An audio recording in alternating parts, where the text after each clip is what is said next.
할렐루야. 우리 한번 잠깐 기도하겠습니다.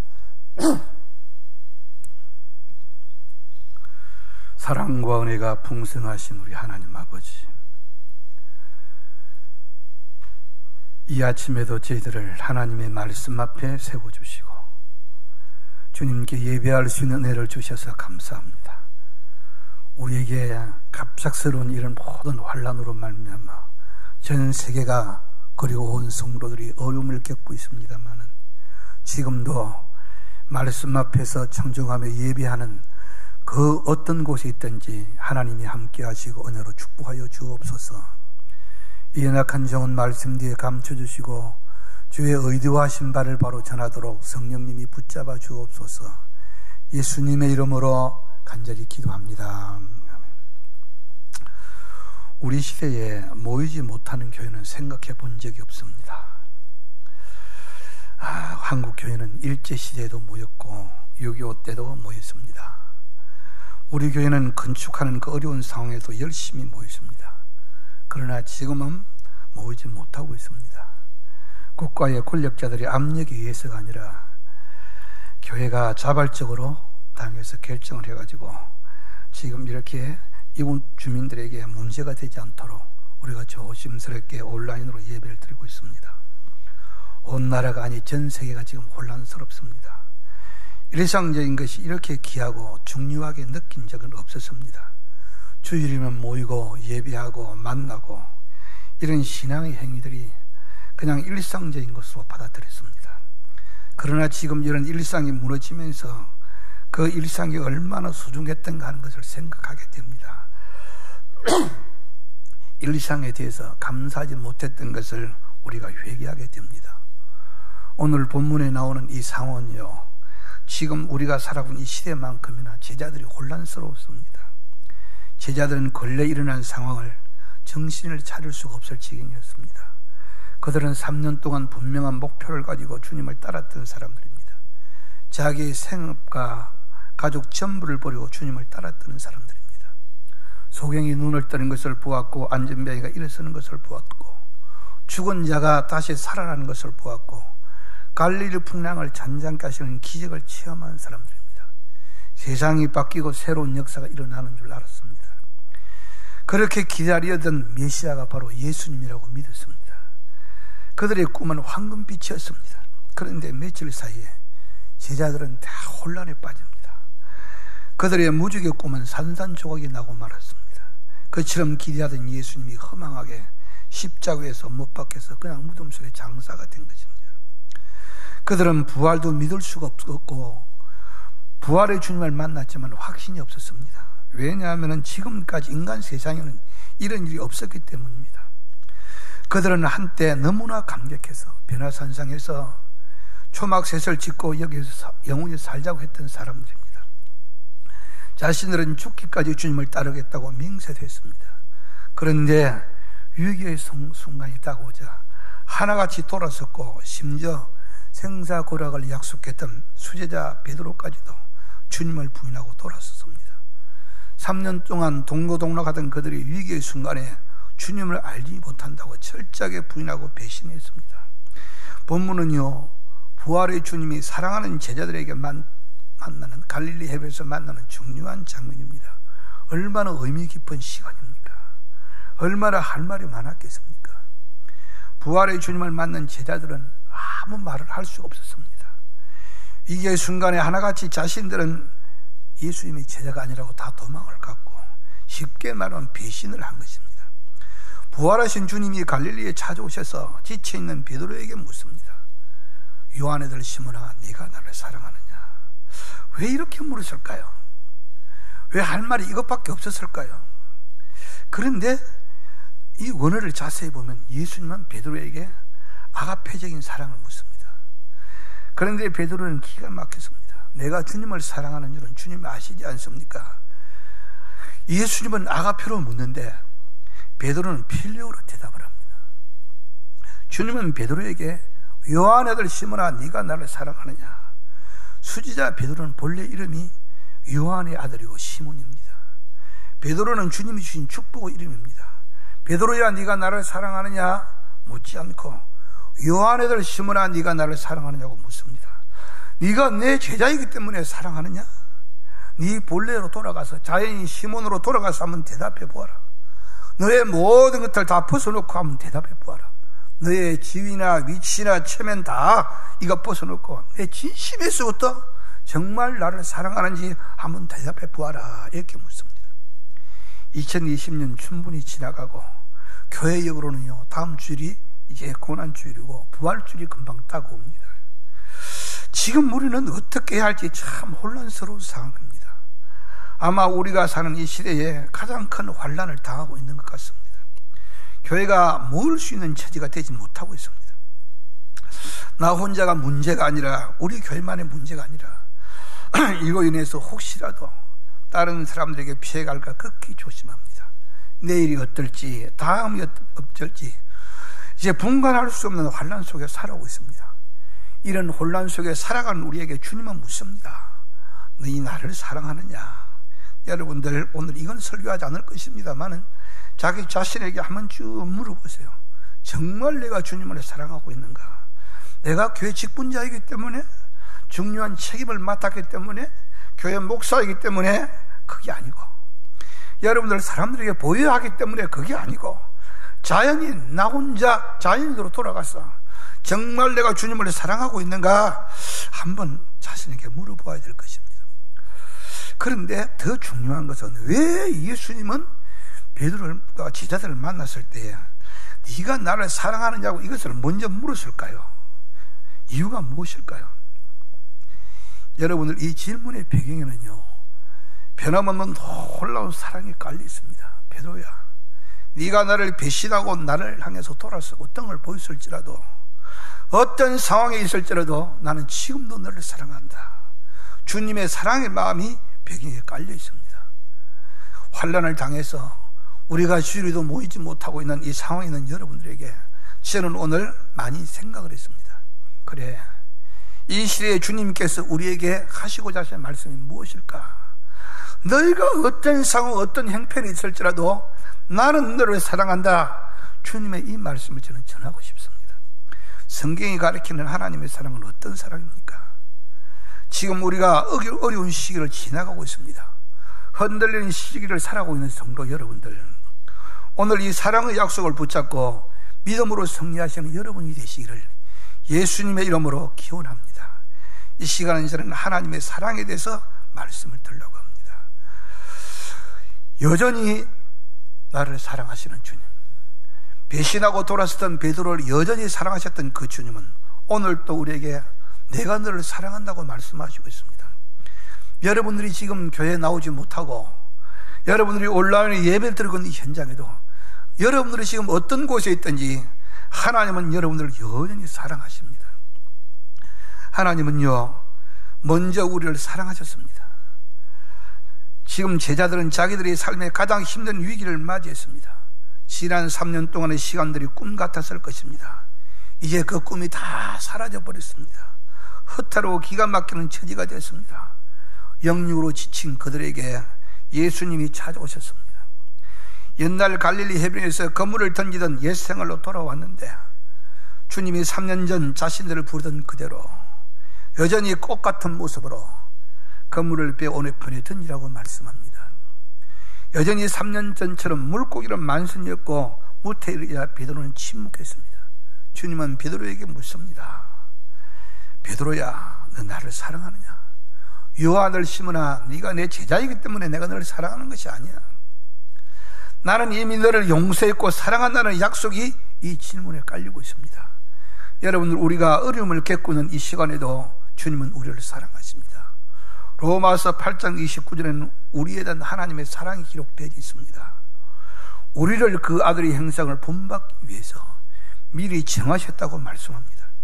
여러분은 하나님의 사랑을 받기 위해서 미리 정해진 사람입니다. 우리가 살아온 날을 가만히 신앙 경험을 뒤돌아보십시오. 여러분들, 먼저 우리가 하나님을 사랑하는 것이 아니라 하나님이 우리를 먼저 사랑하셨습니다. 뒤돌아보면 하나님이 우리를 먼저 사랑하신 것을 발견할 수가 있습니다. 우리의 신앙생활의 첫걸음은 분명히 나에게서 시작된 것이 아니라 하나님의 손길에서부터, 부르심에서부터 시작된 것을 알 수가 있습니다. 로마서 5장 8절에도 우리가 잘 아는 말씀이 나오죠. 우리가 아직 죄인 되었을 때에 그리스도께서 우리를 위하여 죽으심으로 하나님께서 우리에 대한 자기의 사랑을 확증하셨느니라. 우리가 주님을 먼저 사랑한 것이 아닙니다. 주님이 우리를 먼저 사랑하셨습니다. 우리가 주님을 알기도 전에 미리 선택하시고 부르신 것입니다.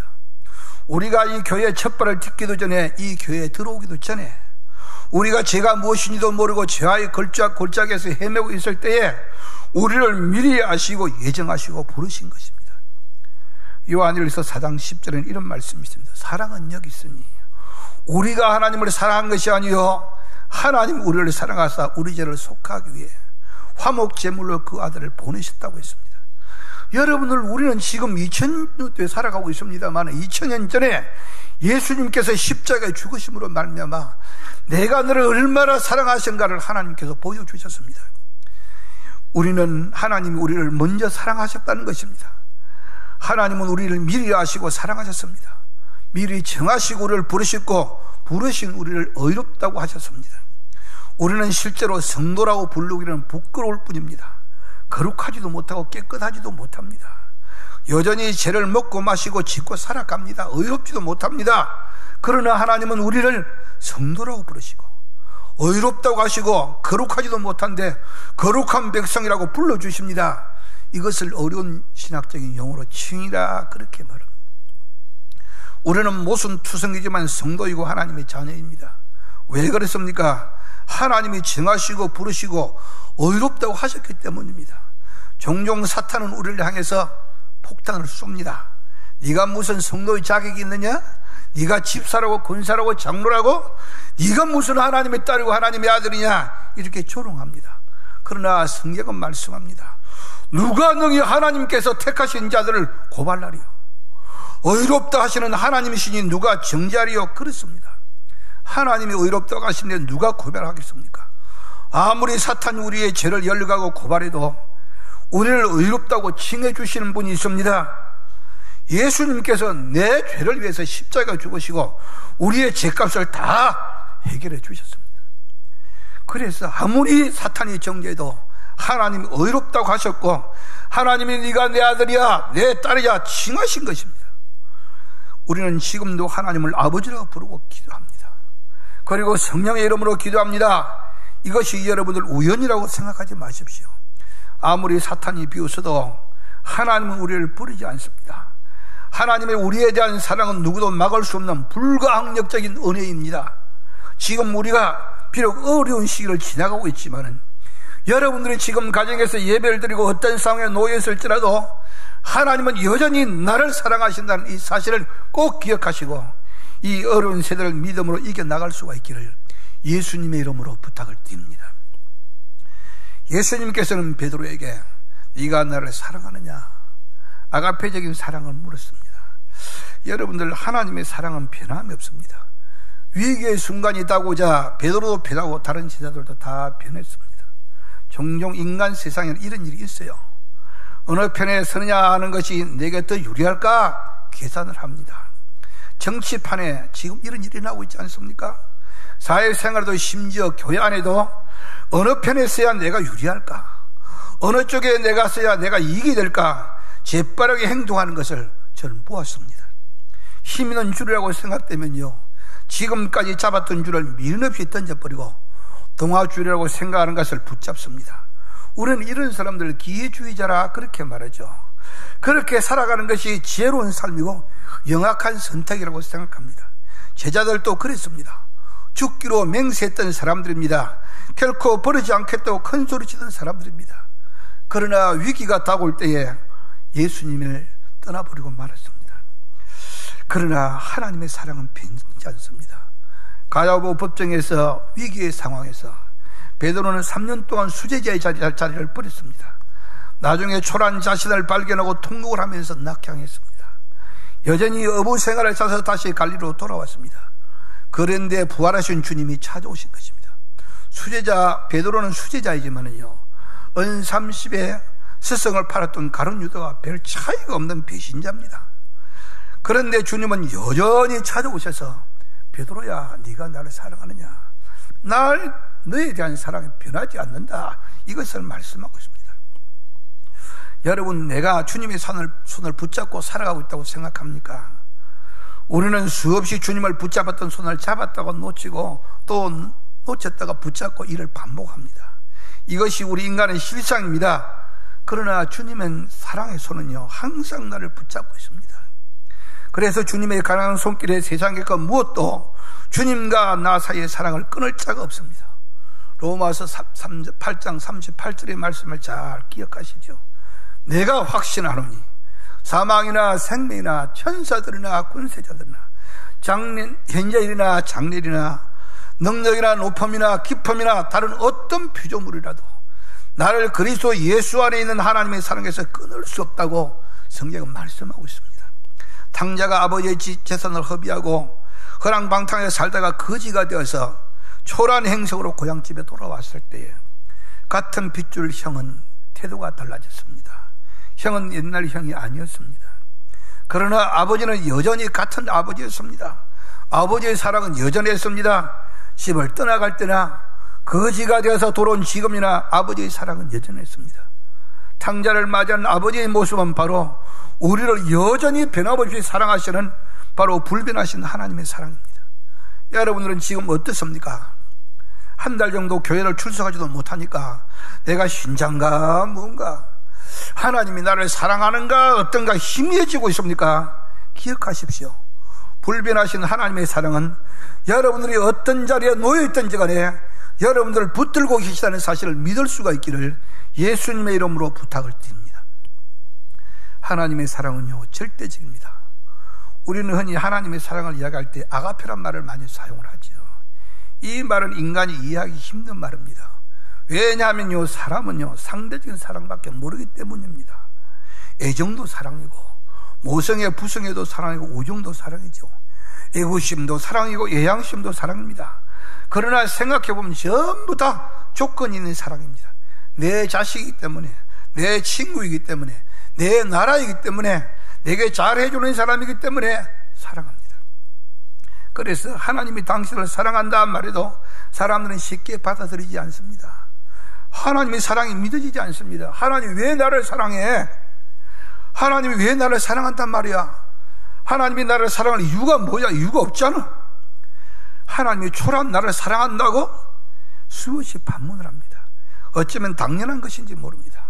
그러나 하나님의 사랑은요, 이런 인간이 이해할 수 없는 절대적인 사랑을 합니다. 인간은요, 상대적인 사랑밖에 할 수가 없습니다. 다른 말로 말하면 다 조건이 있습니다. 그러나 하나님의 사랑은 아무 조건이 없습니다. 하나님이 선택하시고 난 다음에 부르시고 우리가 주님의 품에 안길 끝때까지 끝까지 우리를 사랑하실 것입니다. 우리는 아브라함을 흔히 믿음의 조상이라 이렇게 말을 합니다. 그러나 아브라함은요, 하나님의 부름을 받기 전에 어떤 특별한 사람이 아니었습니다. 성경에는 아브라함의 과거의 캐리어가 전혀 기록되어 있지 않습니다. 단지 갈대 우리의 수많은 사람 가운데서 하나님이 그를 선택하시고 부르신 것입니다.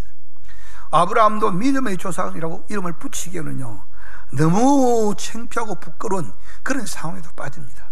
흉년이 들자 아내와 함께 애국으로 피난을 갑니다. 아마 아브라함의 아내의 사례가 굉장히 미인이었던 모양입니다. 아브라함이 사례 미모에 문제가 될 것 같아서 거짓말이라고, 누이 동생이라고 거짓말을 합니다. 그래서 사례는 바로 그 미모가 소문이 나고 바로 궁중에 선택을 받아서 궁중에 들어갑니다. 궁중의 여자가 될 뻔했습니다.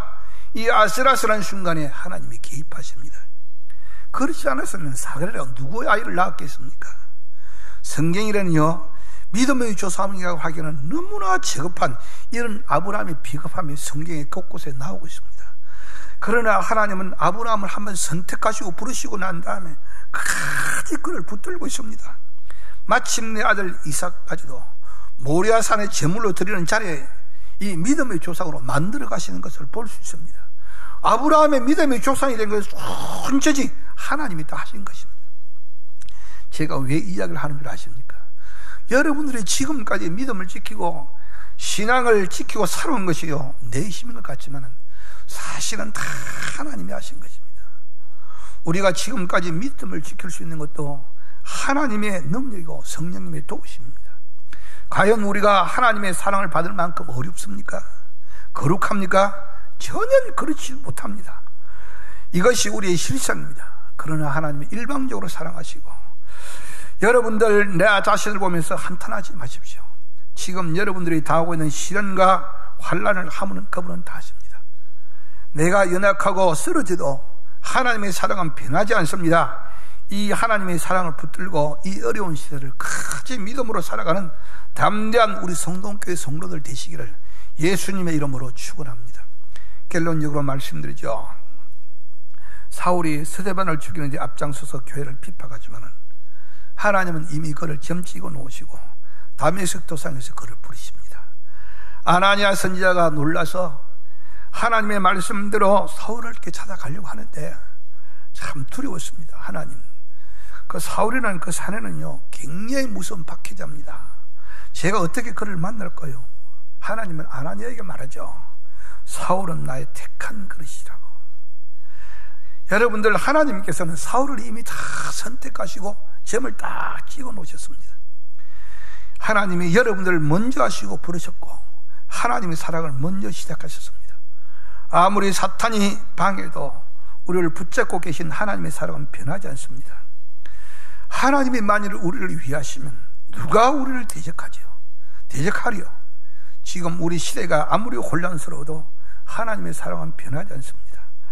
여러분들, 하나님의 사랑을 믿으십시오. 우리 성동교회 속해 있는 모든 성도들이 지금 어떤 상황 가운데 놓여 있든지 나를 붙드시고 동행하시는 하나님이 사랑을 붙들고 이 어려운 시대를 믿음으로 잘 이겨나가는 성도들이 다 될 수가 있기를 예수님의 이름으로 축원합니다. 기도합시다.